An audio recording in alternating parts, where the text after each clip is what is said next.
Good morning students. हमने BSc BA का math static start करा था। हमने लास्ट लेक्चर में हमने इसकी 1.5 तक कंप्लीट कर ली थी। आज हम इसकी 1.6 स्टार्ट करेंगे। तो इसकी एक थ्योरम है जिसकी सिर्फ आप एक बार स्टेटमेंट देख लो कि क्या है कि हमें नेसेसरी और सफिशिएंट कंडीशन बतानी है कि equilibrium of a number of forces act at a point, मतलब एक पॉइंट है उस पर फोर्सेस एक्ट कर रही हैं। नंबर नहीं गिवन, 2 हो सकती हैं, 4 हो सकती हैं, फाइनाइट हो सकती हैं। क्या है कि हमें वो कंडीशन निकालनी है कि वो फोर्सेस इक्विलिब्रियम में कब होंगी। तो क्या है, कंडीशन इज नेसेसरी, मतलब हमें गिवन क्या होगा कि मान लिया कि सिस्टम इक्विलिब्रियम में है। क्या है, आर स्क्वायर, आर क्या है, रिजल्टेंट है। एक्स क्या है, एक्स अलजेब्राइक सम है रिजोल्व पार्ट का in the direction of two perpendicular, X और वाई, मतलब एक्स क्या है, एक्स एक्सिस के लिए कर रखा है और वाई क्या है उसे परपेंडिकुलर, मतलब वाई एक्सिस है। हम 2 डायरेक्शन में फोर्सेस को रिजोल्व करेंगे, एक एक्स डायरेक्शन में और एक वाई डायरेक्शन में, मतलब 2 ऐसी डायरेक्शन जो परपेंडिकुलर टू ईच अदर होंगी। तो क्या करा, परपेंडिकुलर लाइंस हैं तो आर उसका रिजल्टेंट है। तो रिजल्टेंट किसके इक्वल होता है, सम ऑफ जो हम लेते हैं सारे रिजोल्व पार्ट का उसकी स्क्वायर का। तो क्या स्क्वायर, तो आर स्क्वायर किसके इक्वल हो जाएगा, एक्स स्क्वायर प्लस में वाई स्क्वायर के। ये रिजल्टेंट है या पहले कर चुकी हो। अब अगर सिस्टम इक्विलिब्रियम में है, सिस्टम इक्विलिब्रियम में कब होता है, जब रिजल्टेंट 0 होता है, मतलब आर 0 हुआ तो मतलब क्या हो गया, एक्स स्क्वायर प्लस में वाई स्क्वायर 0 हो जाएगा। हाँ जी, अगर आर 0 हो जाएगा रिजल्टेंट सिस्टम इक्विलिब्रियम, मतलब उसका रिजल्टेंट क्या आ रहा है, 0। आर 0 मतलब उसकी राइट साइड 0। अगर राइट साइड 0 है, क्या है, स्क्वेयरिंग है, किसी चीज का स्क्वायर अगर 0 है तो क्या होगा, उस चीज को खुद भी 0 होना पड़ेगा। तो क्या है, तब ये चीज 0 हो सकती है जब x भी 0 होगा, y भी 0 होगा। तो ये कंडीशन है। अब सेकेंड केस क्या लेके चलेंगे कि मान लिया हमारे पास x और y 0 है। अगर x और y 0 है तो उनका स्क्वायर भी 0 होगा, तो मतलब क्या हो जाएगा, r 0 हो जाएगा, plus the forces are in equilibrium. तो क्या है, नेसेसरी और सफिशिएंट कंडीशन है, एक number of forces act at a point पर करती हैं। The algebraic sum of their resolved part along each of two perpendicular direction must vanish separately। तो ये उसकी क्या है, नेसेसरी सफिशिएंट कंडीशन है कि अगर फोर्सेस इक्विलिब्रियम में हैं तो जो उसके रिजोल्व पार्ट हैं 2 परपेंडिकुलर डायरेक्शंस में वो क्या हो जाएंगे, वैनिश हो जाएंगे। तो अब जो मेन है आपके क्वेश्चंस रिपीट हैं वही हैं, लेमिस थ्योरम अप्लाई करनी है। लेमिस थ्योरम आप हमेशा 3 फोर्सेस के लिए अप्लाई करते हो कि जहां पर आपको 3 फोर्सेस गिवन है, इक्विलिब्रियम में दे रखी हैं, तो वहां आपने लेमिस थ्योरम अप्लाई करनी है और वही सेम सारे स्टेप्स करने हैं। तो हम इसके वर्किंग रूल पढ़ लेते हैं एक बार। हमें क्या करना है इस एक्सरसाइज में, choose 2 convenient direction at right angle to each other in the figure as axis usually horizontal and vertical. Resolve करना है फोर्सेस को along this direction and equate them separately, equate to 0, solve them 2 equations and obtain the required result. ठीक है जी। अब आपको इसके question से ज़्यादा क्लियर होगा, बट आपको ये बात ध्यान रखनी है कि क्या कि जो अलजेब्राइक सम होता है रिजोल्व पार्ट का along each of 2 perpendicular direction must vanish separately. अगर तो 3 फोर्सेस है तो लेमिस अप्लाई कर दोगे, अगर उससे ज़्यादा है तो आपने ये रिजल्ट याद रखना है। अब हम इसका फर्स्ट एग्जाम्पल करते हैं। एक स्ट्रिंग है, मेन काम स्टेटमेंट समझने का है, इसको ध्यान से देखो। एक स्ट्रिंग है ABCD, एक स्ट्रिंग है ABCD, उसको क्या करा, सबटेंडेड करा है। सबटेंडेड मतलब बांध दिया एक A सिरे से और एक B सिरे, D सबटेंडेड करा 2 फिक्स पॉइंट A और D से।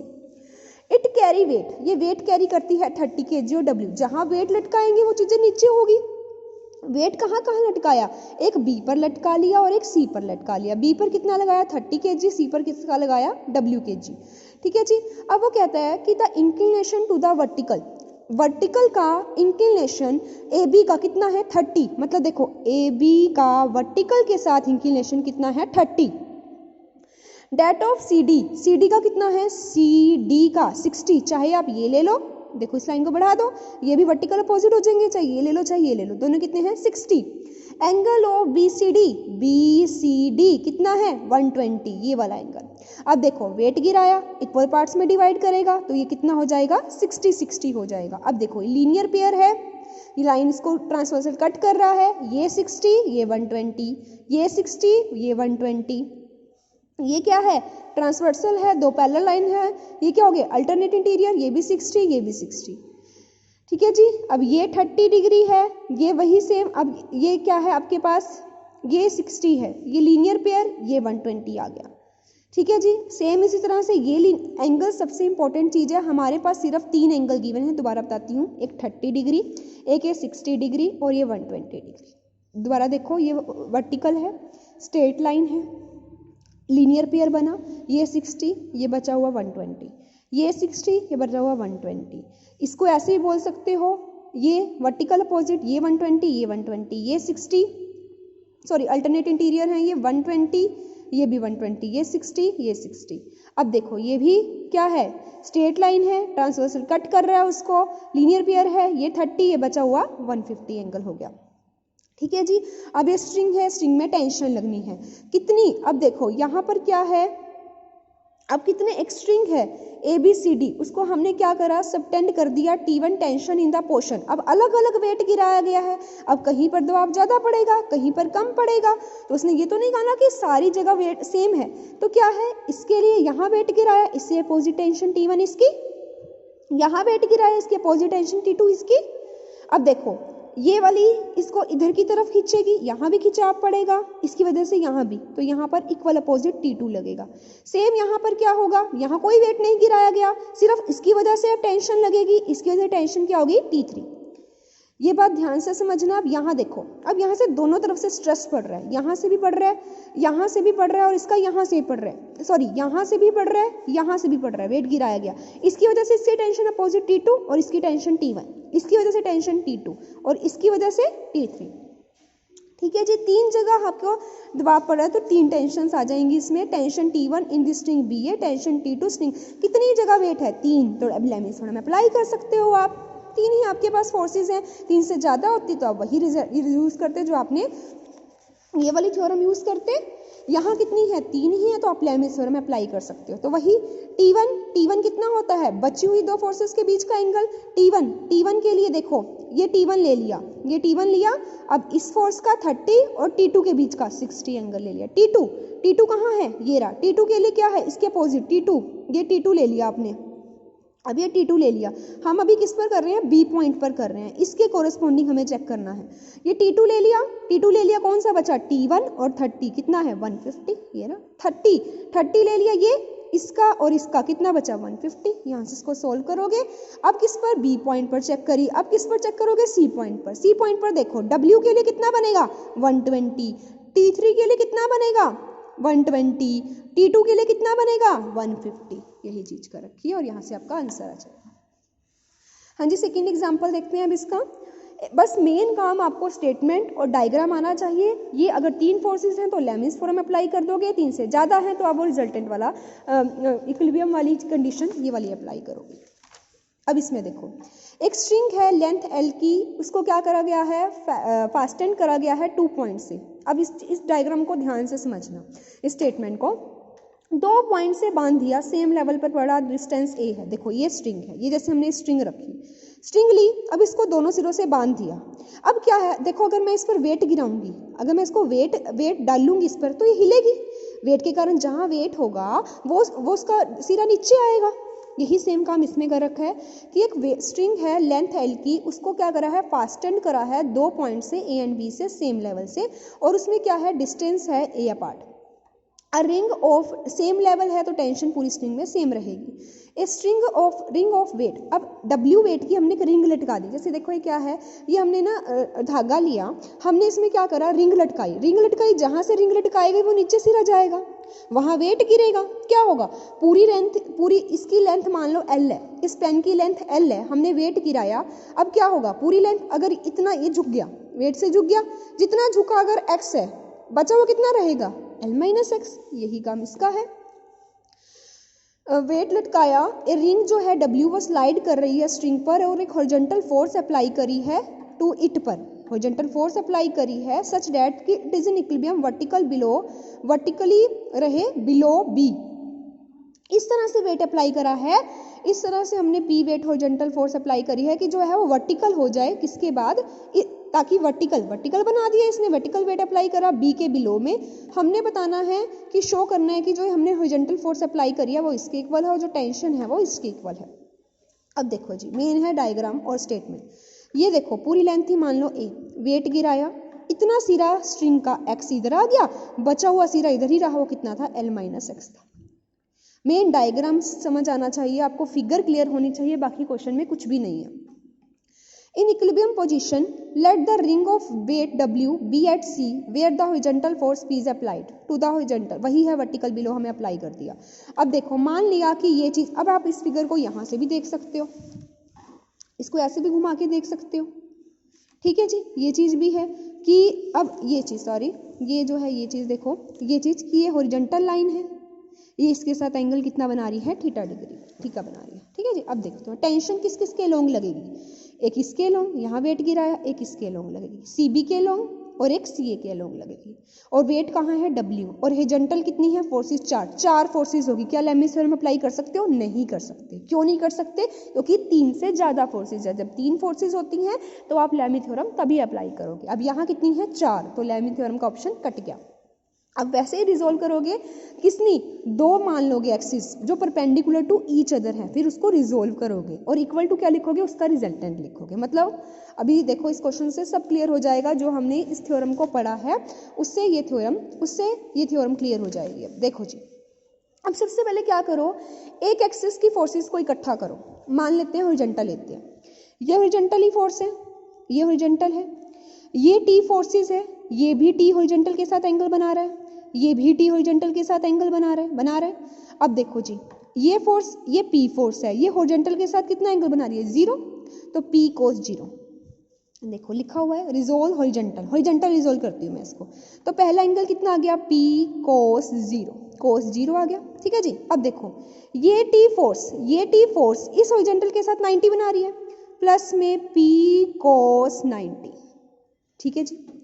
अब प्लस में ये भी T है, ये कितना बना रही है इस हॉरिजॉन्टल के साथ, 90 प्लस थीटा, तो P cos 90 plus theta equal to क्या होता है, x, इसके सबका सम मतलब देखो अब इस चीज को ध्यान से समझना, सम क्या होता है कि इन तीन का टोटल क्या है, मतलब इसके अपोजिट फोर्स क्या, देखो ये डायरेक्शन सेम, ये डायरेक्शन सेम, ये डायरेक्शन, क्या इसके अपोजिट कोई फोर्स लगी, नहीं, तो सम कितना हो गया इसका, 0।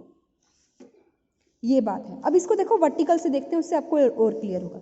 अब देखो, अब अगर मैं अब इसको वर्टिकली देखूं, देखो ये चीज सही आ गई, P cos 0 इन्होंने P लिख दिया, T cos, सॉरी यहाँ T लग रही थी फोर्स, मैंने यहाँ गलत लिख दिया, T बना रहा है, ये T cos 90 और ये T बना रही है, ठीक है जी। तो ये इक्वल आ जाएगा P cos 0 P, T cos 90 0, T cos 90 plus theta, यहाँ से 0, ये चीज आ गई आपकी पहली इक्वेशन, ठीक है। अब सेकंड पे आते हैं, सेकंड में देखो वर्टिकल कौन कौन सी, अभी देखो वर्टिकल है एक, ये फोर्स, ये वर्टिकल के साथ कितना एंगल बना रही है, ये वर्टिकल फोर्सेस है, वर्टिकल इसी लाइन पर है तो T आ जाएगा, T, ये देखो आप इसमें चेक कर सकते हो, यहाँ से कितना आ जाएगा, ये चीज है। अब अगर मैं इसको इस टाइप से देखूं, इसको इस फिगर से देखूं, ये चीज, अब देखो अगर मैं इसको मानूं ये वर्टिकल है, इसकी और इसकी डायरेक्शन सेम है, इसकी डायरेक्शन इसके अपोजिट है, मतलब RH में कुछ आएगा, उसमें कुछ नहीं आया, इसमें कुछ आएगा, तो कितना हो गया ये T। अब अगर मैं मान लूं कि ये हॉरिजॉन्टल है, इसके साथ एंगल बना रही है, तो कितनी फोर्सेस आएंगी, एक आपकी बनेगी कितनी, एक सिर्फ T, उसी में ही रह सकते हो आप, T बनेगा, एक कितना बनेगा, कोस कितना बनेगा, कोस के साथ कितना बनेगा, ये बनेगा आपका T ही बनेगा, ये कितना आ जाएगा आपके पास, यहां से इसको देखो डायग्राम को, एक फोर्स आएगी आपके पास T, ये वाला, ये इसके साथ एंगल बना रही है, कितना बन जाएगा, T cos 0, जैसे सेम हम यहाँ पर करते हैं, रिजोल्व पार्ट करते हैं। अब इसको लेना है इस एंगल के साथ, ये कितना एंगल बना रही है, T भी उसी डायरेक्शन में है, वर्टिकल भी उसकी डायरेक्शन में है, तो कितना हो जाएगा, 0, तो यहाँ से सिर्फ T आ गया, T बच गया। अब देखो यहाँ से क्या होगा, अब ये वाली फोर्स के लिए कितना बनेगा आपके पास, ये वाली भी वर्टिकल, अब वर्टिकल ये वर्टिकल के साथ बनाना है, कितना बना रहा है, थीटा, तो T cos थीटा। अब ये जो एंगल है ये हॉरिजॉन्टल में भी है और ये वर्टिकल में भी है, तो हमने रिजोल्व करना है, एक्स एक्सिस में हम रिजोल्व कर सकते हैं, वर्टिकल में देखो ये वाली फोर्सेस, ये वर्टिकल है इसी में बना रही है, तो T का T, ये वाली T इस वर्टिकल के साथ थीटा एंगल बना रही है, तो T cos theta equal to किसके, W, क्योंकि अब इसके अपोजिट डायरेक्शन है। मेन चीज आपकी ये समझने वाली है, ये वर्टिकल है, देखो जब मैंने हॉरिजॉन्टल की बात करी, हॉरिजॉन्टल कितनी फोर्सेस हैं, ये हॉरिजॉन्टल है, पी फोर्स, मतलब पी हॉरिजॉन्टल हॉरिजॉन्टली, ये वाली फोर्स हॉरिजॉन्टल के साथ 90, ये वाली फोर्स हॉरिजॉन्टल के साथ 90 प्लस थीटा, ये लगा दिया। एक उसके अपोजिट हॉरिजॉन्टल नहीं है तो 0। अब वर्टिकल की बात करो, ये वर्टिकल है, ये वर्टिकल के साथ टी ही है, ये वर्टिकल के साथ थीटा बना रही है, टी कोस थीटा आ गया, थीटा जिसके साथ एंगल बनता है वहाँ कोस आता है, इक्वल टू उसके अपोजिट फोर्स W, ये रहा। उसके बाद इसको सोल्व करोगे, ए बी हमने L मान रखी है, राइट एंगल ट्रायंगल का फॉर्मूला लगाओगे, उसके बाद इस क्वेश्चन में कुछ नहीं बचता, सिर्फ हमने उसको सिंपली सोल्व करना होता है। ठीक है जी, अब इसका हम पहले 4th एग्जाम्पल देखते हैं, फिर नेक्स्ट वीडियो में मैं आपको इसका 3rd और 5th एग्जाम्पल करवाऊंगी। 4th की सिर्फ स्टेटमेंट आपको ध्यान अच्छी तरह समझनी चाहिए, बाकी क्वेश्चन हो जाएगा। 3 स्ट्रिंग्स हैं, 3 स्ट्रिंग्स हैं, 3 इक्वल स्ट्रिंग्स हैं, इक्वल है तो क्या है, नो सेंसिबल वेट है। नो सेंसिबल वेट मतलब उस स्ट्रिंग्स का कोई वेट नहीं है आपस में, आर नॉक्ड, हाँ जी क्या है, 3 इक्वल स्ट्रिंग्स है, नो सेंसिबल वेट मतलब उसका खुद का कोई वेट नहीं है, knotted together to form an equilateral triangle. हमने उसको क्या करा, 3 स्ट्रिंग को बांध दिया कि इस तरह से बांधा कि इक्विलेटरल ट्रायंगल बन गई। इक्विलेटरल ट्रायंगल मतलब क्या होता है, तीनों साइड से इक्वल, तीनों एंगल कितने होते हैं, 60 डिग्री। हो गया जी यहाँ तक। W वेट सस्पेंड करा, ए से वेट गिराया, वो इक्वल उसको डिवाइड कर देगा, ये भी 30, ये भी 30, बाइसेक्ट कर देगा एंगल को। Triangles and weight be spotted with horizontal BC, इसको हॉरिजॉन्टल के साथ हमने वेट स्पॉट करा गया है। देखो अब by the means 2 string B and C each at an angle of 130 with BC, इस तरह से स्पॉट करा। उसने क्या कहा, if the triangle and weight spot with BC, triangle, ये ट्रायंगल बनी और सेट देखो अब क्या है, यहाँ पर है ये वेट लगाया, इसके अपोजिट ये T1 इसकी। अब देखो यहाँ से भी जोड़ा, यहाँ पर भी क्या हमने लगाया, यहाँ पर हमने, अब ये BC है, हॉरिजॉन्टल है, तो इसके अपोजिट एक वेट ये रही, T2 इसका वेट हो गया, इस स्ट्रिंग का वेट हो गया T2, और इस स्ट्रिंग यहाँ पर हमने एक वेट लगाया जहाँ से जोड़ा है। देखो जहाँ से हम बांधेंगे वेट उसको नीचे धकेलेगा, लेकिन उसके अपोजिट फोर्स भी तो लगेगा ना, तो अपोजिट फोर्स T2 लगा दी, और इस स्ट्रिंग में क्या लगा दिया हमने, T3 लगा दिया जो उसको अपोज करेगा। तो कितना हुआ, ABC इक्विलेटरल ट्रायंगल है, मान लिया BAC tension in AB and AC में सेम लगेगा, से इक्वल टू दिस, क्योंकि क्या है दोनों इक्वल, एक ही वेट से अटैच हो रहे हैं, इक्वल वेट लगेगा, दोनों की साइड्स इक्वल हैं, तो इसमें टेंशन्स भी आपकी सेम हो गई T1। अब देखो मेन काम, अब W is to be equal in magnitude the resultant along AC and BC। W किसके इक्वल है, इस चीज को भी आप समझ सकते हो। देखो ये या इस चीज को रहने दो, आप लेमिस से करो इस चीज को, वो ज़्यादा क्लियर है। तो यहाँ से उसने बताया कि ये चीज़ गिवन थी आपको कि BC and the weight B spotted with BC horizontal by mean of 2 string at B and C each of at angle 135, मतलब कि जो BC जो वेट के साथ 135 एंगल बना रही है, तो ये भी 135, ये भी 135, ये 60 था, ये 60 था। अब देखो इस पूरे को कर लो, ये 135 है, ये कितना हो गया 60, पूरे का सम 360 है, बचा हुआ कितना हो जाएगा 165, यही सेम 165। अब इस पर लगाते हैं लेमिस थ्योरम। अब इस पार्ट के लिए मैं अलग लेमी लगाऊंगी, इस पार्ट के लिए मैं अलग लगाऊंगी। पहले मैं लेमी थ्योरम लगाती हूँ, देखो W इस वाले के लिए, W के लिए लगाई मैंने, W के लिए लगाई, किस किस की फोर्सेस के बीच का आ जाएगा, एक ये T1 का, एक कितना आ जाएगा, हमने W के लिए लगाई फोर्सेस, ये हमारा हो गया T1। एक मिनट, पहले हम इसमें T3 के लिए देख लेते हैं। ये T3 के लिए, ये T3 फोर्स है, ये T3 है, ये T2 और T1 का, यहाँ से आ जाएगा 165। सेम इसी तरह से T1 के लिए लगानी है, T1 के लिए T3 और ये T2 के बीच का, ये आ गया 135, यहाँ से तो हो गया। अब इस पर देखते हैं W और T1 इन दोनों पे लगाया हमने, ठीक है जी। अब ये देखते हैं W, ये W और इस वाले ट्रायंगल के लिए लगाया, ये W, ये इनके लिए लगाया मैंने, ये W और इसके बीच का एंगल 60 डिग्री, इसके लिए मैं लगाती हूँ। ये T1 के लिए लगाती हूँ, अगर मैं T1 के लिए लगाया, ये T1 और इस वाले W के लिए, ये कितना हो गया 180 था, ये 30 बचा हुआ 150, यहाँ से सेम इसे T1 के लिए लगाऊंगी, ये भी कितना हो जाएगा 150। तो यहाँ से आप इसको सोल्व करोगे, यहाँ से आपका आंसर आ जाएगा। वही सेम स्टेप करना है, 3 फोर्सेस पर लेमिस लगानी है, उससे ज़्यादा पर आपने वो ये थ्योरम अप्लाई करनी है, नेसेसरी और सफिशिएंट कंडीशन वाली। सिर्फ आपको स्टेटमेंट क्लियर होनी चाहिए इसकी, ठीक है जी। बाकी बच्चों हम एग्जाम्पल इसके नेक्स्ट लेक्चर में करेंगे। Thank you.